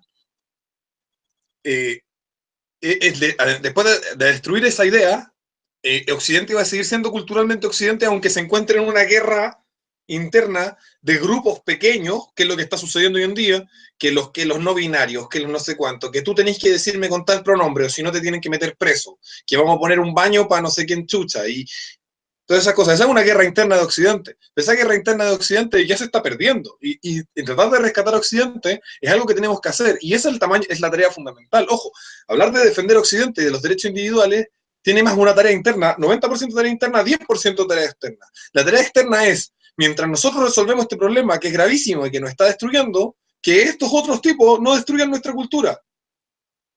Porque estamos en un momento de debilidad y no podemos negar que estamos en un momento de debilidad. Decir que los países se hacen fuertes y por eso construyen una frontera enorme no es así.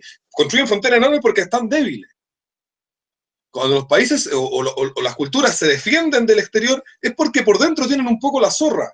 Entonces, y tú partiste diciendo en tu exposición que nosotros tenemos un poco la zorra por dentro. Ahora que el Islam vaya a ser la solución y que nos va a venir a arreglar el problema que tenemos, yo lo veo muy difícil, porque en el Islam no existe esto, que es lo más importante para construir una sociedad mejor. Que es que yo tengo una verdad, tú tienes una verdad y la dialogamos y alcanzamos una verdad mejor. Y es lo que estamos haciendo en este ejercicio. Entonces, este ejercicio presupone que uno de los dos tiene la razón, o que ninguno, pero hay una razón, hay una cosa que es cierta. ¿Bien? Este ejercicio está siendo destruido completamente en Occidente porque la filosofía postmoderna, que es guerra de grupos de poder, que es básicamente eso, es decir, los gays contra los heteros, las mujeres contra los hombres, los negros contra los blancos, los chinos contra los no sé cuántos, el mapuche contra el chileno, etcétera. Son guerras de grupos pequeños porque las identidades no se pueden conciliar con el diálogo. Entonces, si nosotros aceptamos, ya, vale, ahora que nosotros tenemos bien la cagada dentro, porque tenemos bien la cagada dentro, en el sentido ese que te estoy explicando, recibir a los musulmanes va a ser, como bien Derrida predijo, la lápida. Y dijo, vamos a llenar Occidente de musulmanes, porque esa va a ser la lápida, se va a acabar Occidente. Y eso es lo que, porque, o sea, yo lo estoy diciendo porque hay un plan también detrás, hay gente que está haciendo esto a propósito. Ya, perfecto, pero de todas formas esto es una discusión, como dije, cultural, que no necesariamente tiene que ser compartida por todos los libertarios, no es, digamos, un principio libertario el estar en contra o a favor del mundo occidental, de la cultura occidental, no necesariamente así. Hay, como hemos visto... Lo que digo yo que es prerequisito para la existencia del libertarianismo, la existencia de Occidente. Pero es que eso es lo que digo yo. Ahí no estoy tan de acuerdo, porque por ejemplo, si tomamos la ética de la libertad, creo que, no, ¿cómo se llama? Este tratado que tiene Hoppe sobre como el código jurídico que tiene que existir en una sociedad libertaria, y que lo dicen todas y cada una de sus exposiciones, la explica. Él te dice de que los derechos individuales no solamente son un deber ser, como lo son en la teoría de los derechos naturales, sino que además son un ser. Es decir, que tú necesariamente en el hecho de dialogar con otra persona o de existir o de actuar con otra persona, ya estás reconociendo derechos individuales en la otra persona. Entonces necesariamente eh, existen esos derechos naturales que son inherentes al ser humano por una u otra razón, ya sea por la lógica, digamos, de tipo kantiano, o por que naturalmente están ahí. Entonces podríamos decir también de que estas ideas están en nosotros, no están en Occidente. Y quizás Occidente las formalizó, pero perfectamente podrían estar en el mundo musulmán el día de mañana. No es que Occidente sea el único monopolista de esto, sino que el ser humano es el que las tiene. Nosotros hemos tenido la suerte de formalizarlas y también de formalizar las ideas contrarias. Porque por último, Oriente, hasta cierto punto, no ha creado ideas ni religiones tan rayadas de la cabeza como nosotros. Nosotros tenemos los dos. Tenemos la formalización casi perfecta de lo que es la aplicación de los derechos naturales, como podemos ser los libertarios, que somos, digamos, nacimos en Occidente, pero también tenemos justo la negación absoluta. Entonces, no sé si culturalmente, necesariamente, sea uno mejor que el otro, ¿me entendí? Lo que te estoy diciendo yo en el fondo es que para que Hoppe pueda haber llegado a esa conclusión, o Rothbard, o Rand, o Locke, o vámonos más para atrás, Mill, etcétera, vámonos a, ¿vale? Para que a Bastiat se le pueda haber ocurrido eso, como también se nos ha ocurrido la parte contraria, porque la fuente es la misma, tú también dices, se nos ha ocurrido lo contrario, por supuesto que se nos ha ocurrido lo contrario, pero si de eso mismo se trata mi defensa de Occidente. Mi defensa de Occidente se trata de que se nos han ocurrido esas cosas y las hemos podido formalizar, y no solamente formalizar, sino que llevar a cabo más o menos, porque se han llevado a cabo sociedades más o menos libertarias, como por ejemplo, no sé, el Chile de los 90, si bien no es una sociedad libertaria, es una sociedad bastante liberal, muy ampliamente liberal. Y lo hemos podido llevar a cabo en muy gran medida, y yo digo, bueno, yo soy idealista, tú eres anarcocapitalista, yo soy capitalista revolucionario, vean, somos medios utópicos, y está bien, pero viendo en la realidad, tenemos las versiones más perfectas y extremas de el colectivismo y el individualismo, y de la perversión en el caso de los nazis y los comunistas, y de la bondad en el caso de los liberales y de los libertarios. Pero eso es posible porque dialogamos.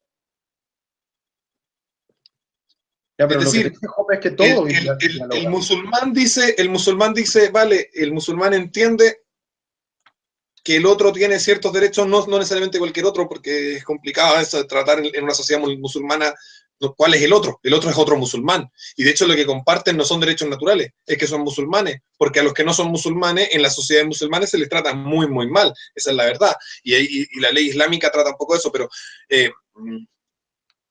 tienen unos impuestos especiales, súper gravosísimos. Es terrible ser un no musulmán, no podéis predicar tu religión, no puedes tener tu libro a la vista, tu libro sagrado, tu mujer igual se tiene que cubrir entera, de todas maneras no puedes tomar alcohol.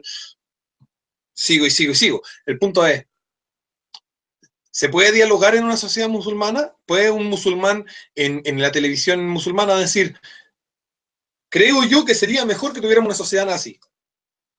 No, porque lo cuelgan. En Occidente hemos llegado un poco a eso. Y no digo yo que los nazis sean buenos, digo que tienen que existir aquí los nazis, y aquí los comunistas, y aquí los libertarios, y aquí los etcétera, porque si no es imposible saber qué es lo que es mejor.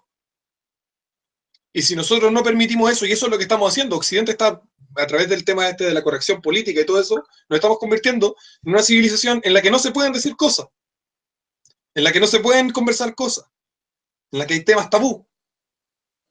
Y una vez que nos hemos convertido en eso, vienen los otros, que son los reyes de los temas tabú, y nos sustituyen culturalmente. Y el problema es que, claro, es cierto, el otro tiene derechos individuales, son una realidad, pero hay que descubrirla para actuarla. Tú no puedes actuar una realidad que no has descubierto. O sea, el helicóptero ha existido desde el principio de los tiempos, pero el tipo que se le ocurrió juntar las piezas del helicóptero y lo hizo andar, actuó la realidad del helicóptero.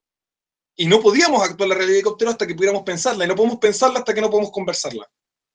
Tenemos que transmitir ideas porque nuestro cerebro no es tan poderoso. Es un poco como el mercado, ¿no es cierto? Tú no puedes administrar la totalidad de la economía, necesitas una división del trabajo y un sistema de precios que te permitan dialogar con el otro, negociar con el otro y poder generar cosas maravillosas como un helicóptero, un lápiz, una corchetera.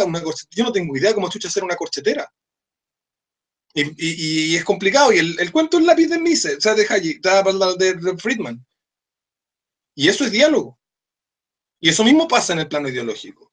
Entonces, tenemos una sociedad hoy en día, un occidente, que se está destruyendo a sí mismo porque se está negando a dialogar, se está negando a conversar ideas, se está negando a construir verdad, porque está tratando de destruir verdad, de negar verdad, y llegan otros tipos con una verdad que es tan absoluta que impide su mejoramiento. Y yo te creo que habrán 1, 2 o 3 o 4 o 5 musulmanes que quieren reformarlo.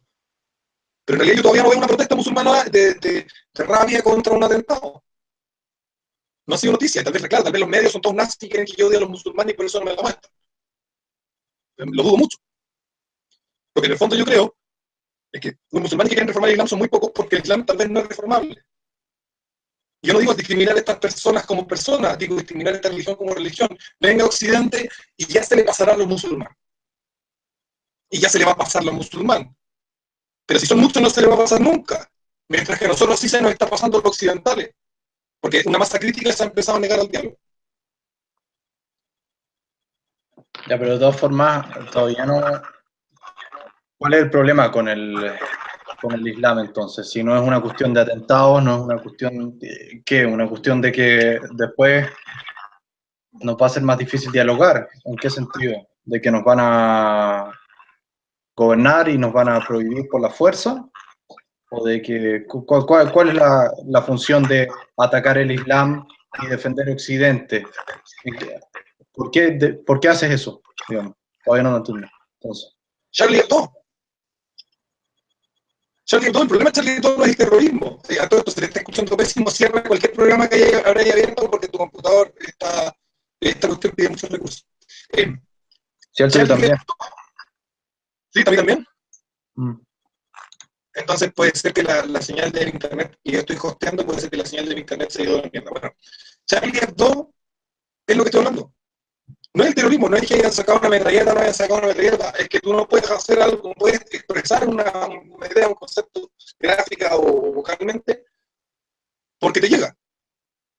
La consecuencia es esa. El terrorismo no es el problema, el problema del terrorismo no es que maten 20 personas, 100, 200, 1000 o 2000, es que tú ya no puedes expresar.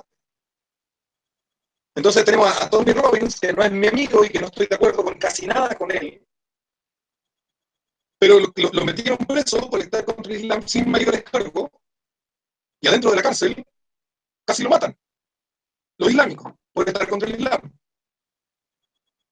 Entonces es una cultura que impide el diálogo, sistemáticamente. Ya, pero entonces es una cuestión de poder, no es una cuestión de cultura. Es decir, si podemos hacer la distinción, digamos, de aquello que es impuesto y aquello que es orden espontáneo,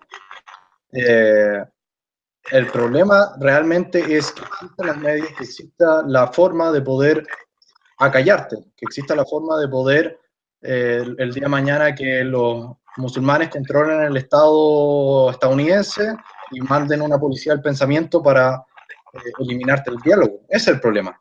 El problema no es que ellos lleguen y no se adapten a la sociedad, no, el problema es una cuestión de medio físico, de que ellos pueden llegar y agarrar armas y hacerte callar o no. No, no. Las culturas son culturas de poder. El poder en Occidente lo derivamos a la razón, a la lógica y al diálogo. Por eso tenemos democracia imperfecta, tenemos democracia. Esas democracias imperfectas se basan en que vale, conversamos entre todos y lo que opina la mayoría es más o menos cierto. Muchas veces nos equivocamos rotundamente y elegimos un Allende que destruye el país y después estamos un Pinochet que lo solucione. El problema es que en la cultura son culturas de poder y la cultura del poder del Islam es una cultura de poder de la fuerza y la cultura del poder de Occidente es una cultura de poder de la palabra. Y una cultura de poder de la palabra que se termina materializando en la fuerza del Estado, y nosotros estamos en contra, yo estoy en contra y tú estás en contra, y que eso se materialice finalmente en la fuerza del Estado, porque es en un segundo estado de civilizatorio de Occidente. tenemos un estado civilizatorio de Occidente donde dialogamos la fuerza, y la idea sería llegar a un estado civilizatorio en el que negociamos sin fuerza, y solo en torno a derechos de propiedad. Estoy de acuerdo. Pero estamos en una situación en la que negociamos por último la fuerza, por último la negociamos. Mientras que en la cultura islámica la fuerza no se negocia, está prescrita. Y viene está preescrita, no prescrita en el sentido prohibido, sino preescrita, está preescrita y viene a materializarse de la mano de personas totalmente individuales que no representan a ninguna parte estatal y que aparecen de repente a materializar la fuerza que es el eje de poder de su cultura, y el eje de poder de nuestro es la razón. Ya, pero pues, sigo sin entender, digamos, incluso aunque se llenen musulmanes y ninguno de ellos se adapte de una forma muy mágica, porque en realidad sí que se adaptarían, y que ellos entonces, digamos, las leyes de nuestros países no los contengan, sino que anden como libres, acallándote a ti por decir cosas que a ellos no les gustan. Incluso así, no veo que la mayor amenaza de Occidente o algo por el estilo sea el Islam, digamos. Yo creo que más peligro hay en un socialdemócrata que estadounidense que llega, se hace del poder de Estados Unidos y los deja en la quiebra todo, digamos, o que los empieza a bombardear a otros países para expandir la democracia, que el propio islamista que no tiene derecho o no tiene prácticamente ninguna posibilidad de llegar, por ejemplo, a la presidencia. Más peligroso soy yo, que puedo llegar y hacerme canciller de Alemania y empezar a bombardear al resto del mundo por argumentos socialdemócratas, que el propio islamista. ¿Me entendí? Entonces tampoco veo que sea el Islam un gran problema, más allá de que quizás si es que se llenase de islamistas, habrían 3 o 4% más de criminalidad por ese tipo de cosas. Creo que todavía no estoy entendiendo el fondo de la discusión, el fondo que yo estoy planteando. Y el fondo que yo estoy planteando es que Occidente está en problemas.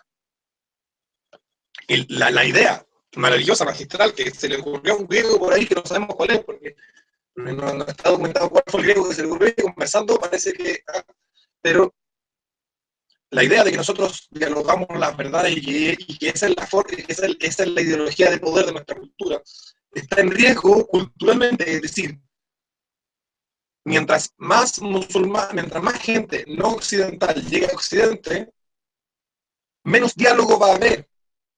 Y nuestra sociedad van a ser menos occidentales, a menos que se asimilen, lo cual es difícil si es que tenemos a la mitad de los occidentales tratando de destruir Occidente también.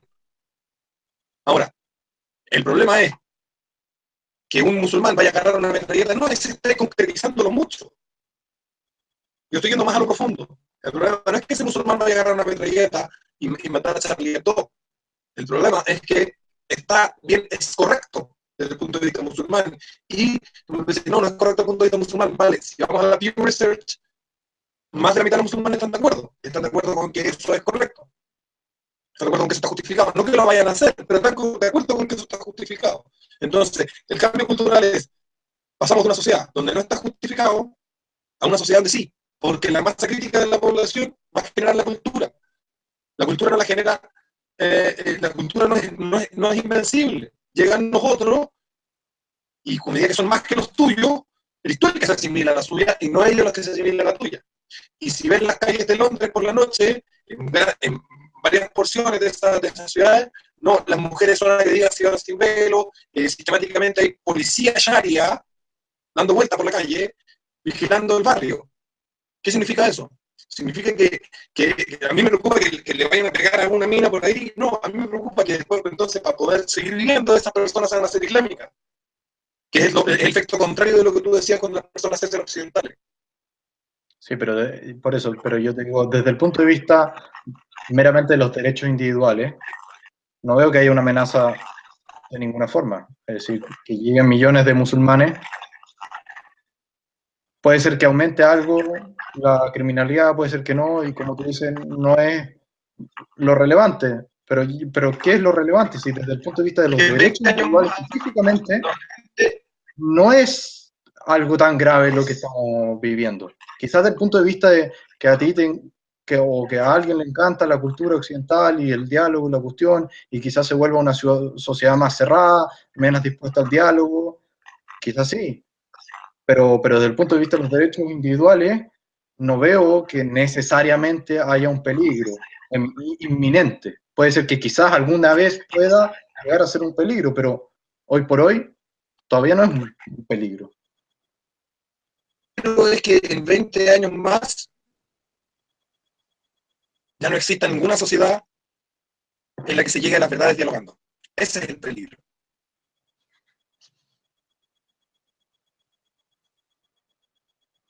Ya, pero eso no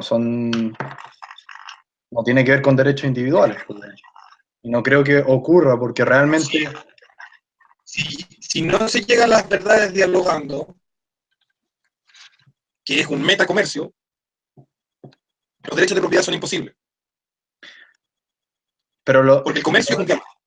Lo de los derechos, lo de llegar a las verdades dialogando, yo creo que es innato digamos, en nuestra forma de ser como ser humano, digamos. No es que nosotros lo hayamos inventado, nosotros lo formalizamos y lo ponemos en ley. A diferencia de ellos que no lo ponen en ley, pero igual lo hacen.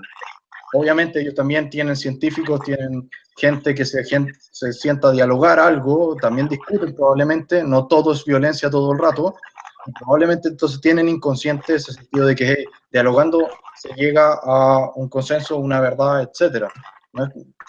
Quizás no lo hayan formalizado en la estructura jurídica o quizás en el Corán no lo hayan formalizado, pero de que si lo practican, lo practican. Yo creo que es utópico decir, no, mira, van a llegar los musulmanes y de la nada nunca más nos vamos a comunicar entre nosotros y sencillamente vamos a agarrar palos y nos vamos a matar a todos porque no queremos reconocerle a otros un argumento. No creo que sea así. O sea, a ver, dos cosas. En el mundo islámico hay muy pocos científicos, normalmente los importan desde Europa y desde Occidente. Una cosa que les pagan unos tremendos sueldos. La segunda,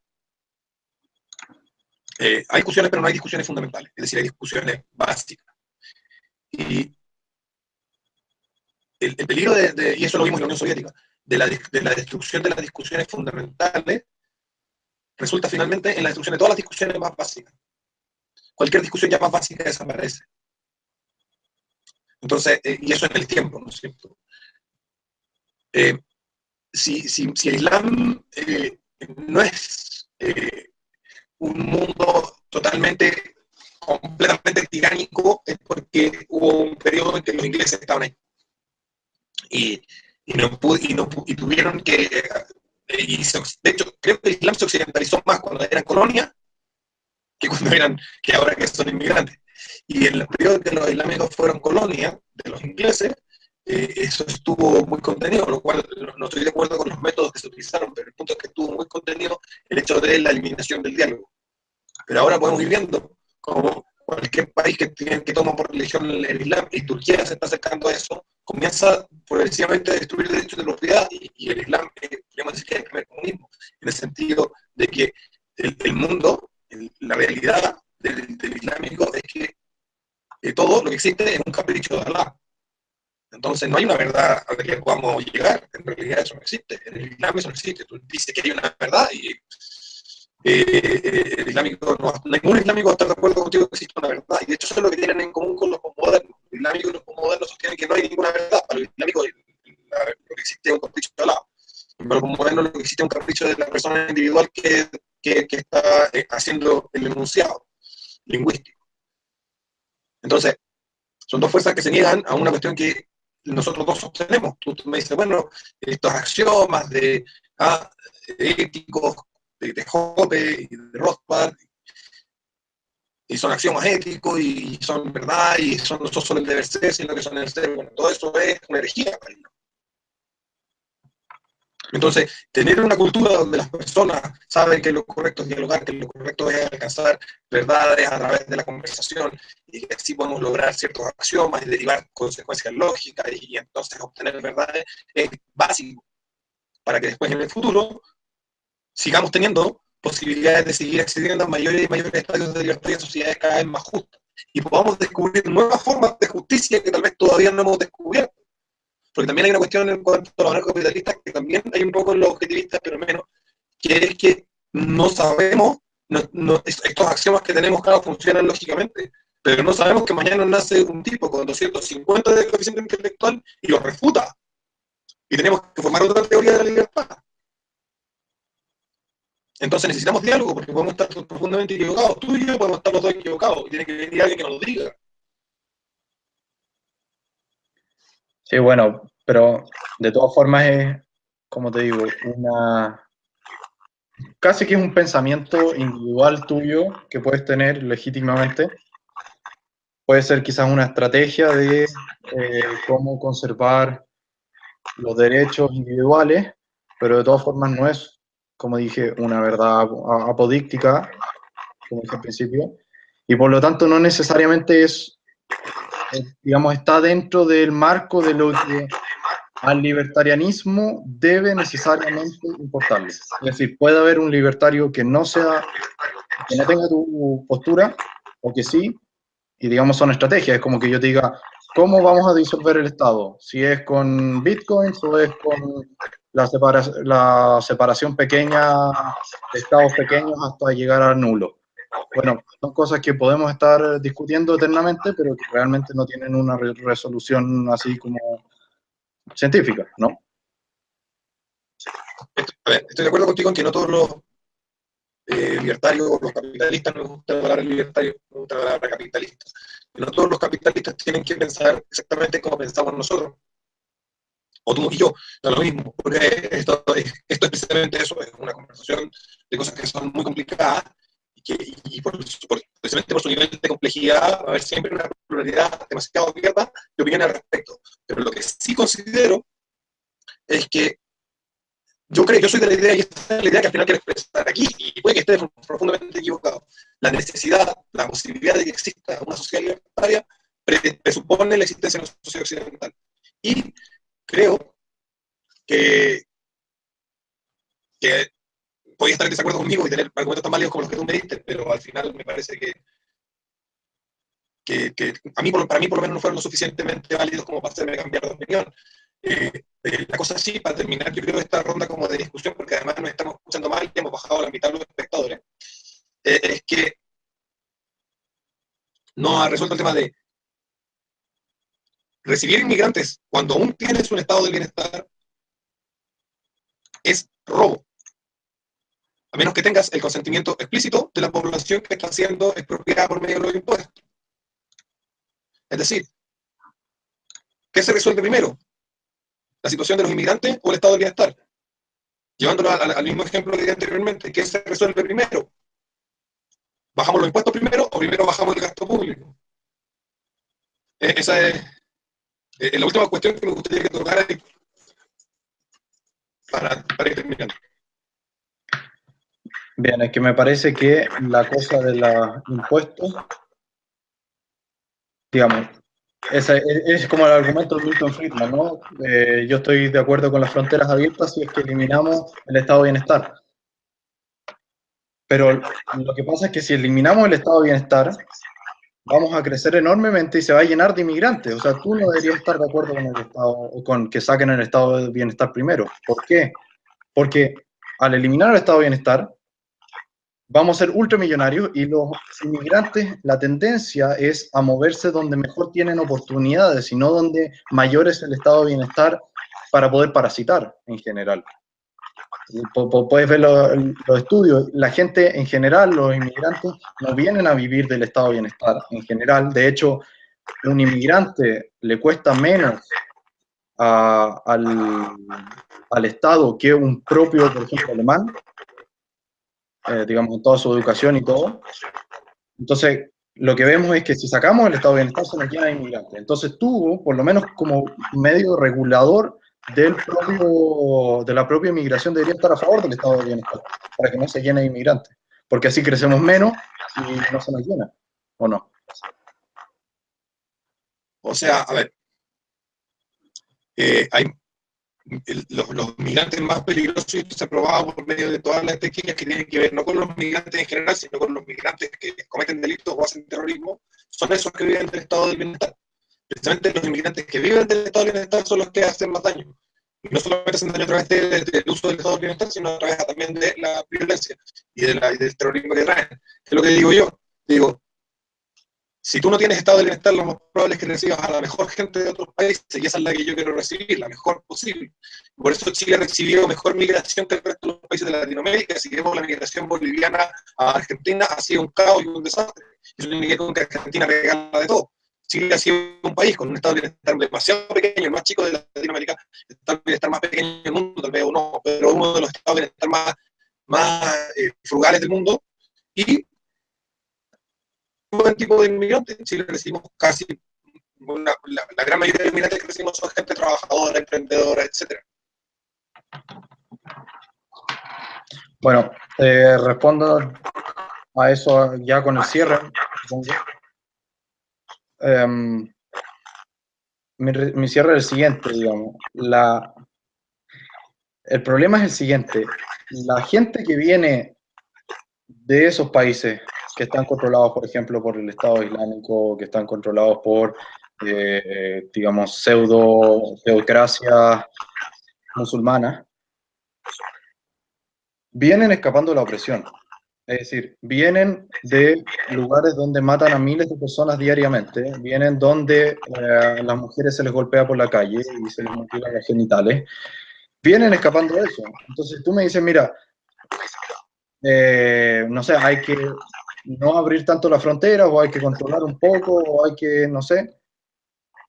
Yo te estoy diciendo, a ver, pero desde el punto de vista libertario, cuando cerramos, por ejemplo, la frontera, cuando le decimos a una persona, hey, tú no puedes entrar, tú eres musulmán, o lo que sea, no nos estamos dando cuenta de que esa persona está viniendo de un territorio donde se le está explotando infinitamente, se está escapando de la explotación del Estado en ese lugar. Entonces, me parece que en términos de derechos individuales, absolutamente, digamos, si pudiésemos como contabilizar, lo que más ayuda a que los derechos individuales prevalezcan, es decir, se mantengan o que aumenten en el mundo, es efectivamente que podamos aceptar a la mayor cantidad de musulmanes en nuestros países, obviamente poniéndoles ojo, que no vayan a violar a gente, etcétera, con todas sus restricciones, y ojalá sin darles ningún tipo de beneficio de estado de bienestar. Pero encuentro que decir, por ejemplo, cerrémosle la frontera a cierta cantidad de personas, es como decirle a los cubanos que se escapan de Cuba, de la dictadura de los Castro, decirles, hey, ustedes no pueden entrar porque ya tenemos suficientes cubanos. Vamos a ver, están escapando del socialismo máximo. Los musulmanes también están escapando del socialismo máximo, entre comillas. ¿Sí? Entonces, y yo creo que ningún libertario diría, hey, tenemos que dejar a los cubanos allá que los mutilen y los maten y vivir en ese desastre de país, porque ya nos llenamos mucho el cupo cubano. Yo digo al revés, es decir, se están escapando, tenemos que defender sus derechos, y una forma de defender sus derechos es protegerlos dentro de nuestras fronteras. Entonces, lo mejor que hay que hacer es, para proteger a nivel mundial los derechos individuales, es abrir las fronteras, sobre todo esa gente que muere por miles cada día, debido a esos estados musulmanes teocráticos, y esa gente se está escapando. Y eso da la posibilidad también de que haya muchos musulmanes que, de hecho, se escapan de allá y vienen acá, de convertirse en una especie de Mauricio Rojas, es decir, vengo de una explotación absoluta, llego acá, me acogen, entre comillas, tengo una vida mucho mejor, no vivo una explotación tan terrible como allá. Hay caldo cultivo incluso para el libertarianismo ahí, porque toda esa gente que vivió la guerra, que vivió lo que es la opresión, está llegando acá con la idea negativa de sus países, al menos de sus países, donde podemos llegar nosotros y convencerlos, hey, la solución es que tú seas libertario en vez de que apoyes esto que se parece a lo que tú viviste en tu país. Y finalmente, terminar con una anécdota. Primero, Pope, de hecho, también decía que si no hubiese sido por el muro, la Unión Soviética hubiese caído mucho más rápidamente. Porque efectivamente, la gente que está en dictadura se trata de escapar. Y cuando se escapa, el Estado que recoge recursos de ahí se queda sin recursos y cae rápidamente por su propio peso. Entonces dice que si no hubiesen hecho un muro, la Unión Soviética hubiese caído rápidamente.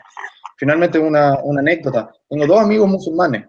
Los dos se llaman Mohamed, y uno viene de Damasco, y otro viene de una ciudad chica muy tradicionalista donde, digamos, matan a todos con burka, todo. Los dos escaparon.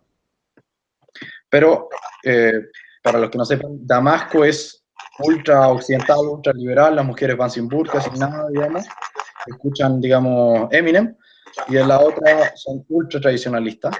Lo que pasó justamente es que el que viene de la ciudad más tradicionalista, hoy en día es prácticamente un alemán.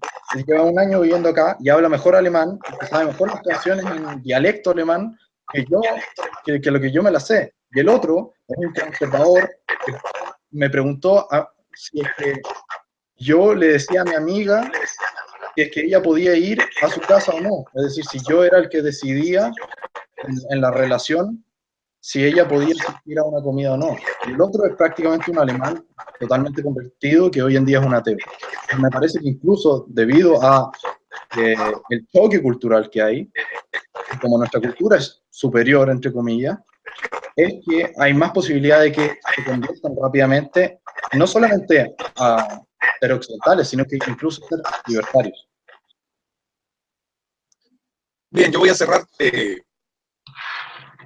partir invitándolos a todos a ver un video de la Rebel Media donde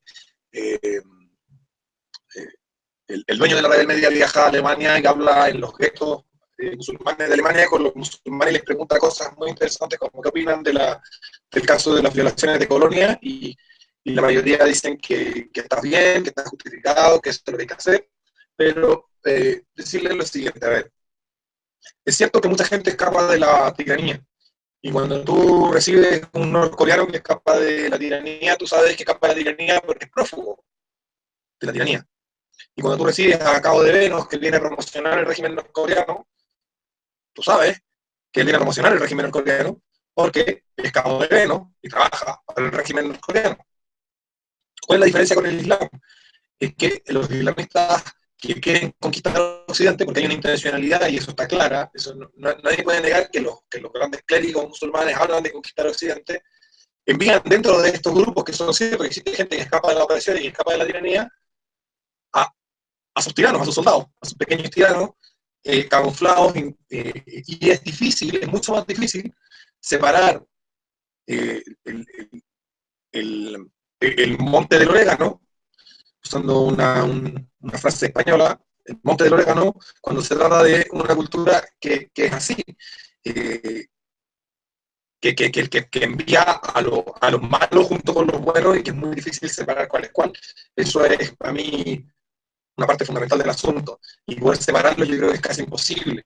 Entonces, si bien hay gente que viene porque odia de donde viene, y esto tiene que ser parte de, tal vez, de la selección que se llegue a hacer en algún momento, si es que se llegue a hacer alguna y podemos lograr salvar nuestra situación, se tiene que tratar de estudiar bien quién es quién. Pero lo más importante es eso, o sea, obviamente que hay gente que escapa y que quiere ser occidental, y eso yo es bienvenido, maravilloso. Yo no estoy peleando contra la persona de origen musulmana que quiere ser occidental. Yo estoy tratando de defender a Occidente, primero del posmodernismo, que me parece una amenaza mucho más grave, y a través de defender del Islam. Mientras tanto, todos somos una cultura débil porque nos encontramos en una crisis interna. Ese es mi cierre, básicamente. Le voy a decir a Alexander que se despida para hacer el cierre total del programa.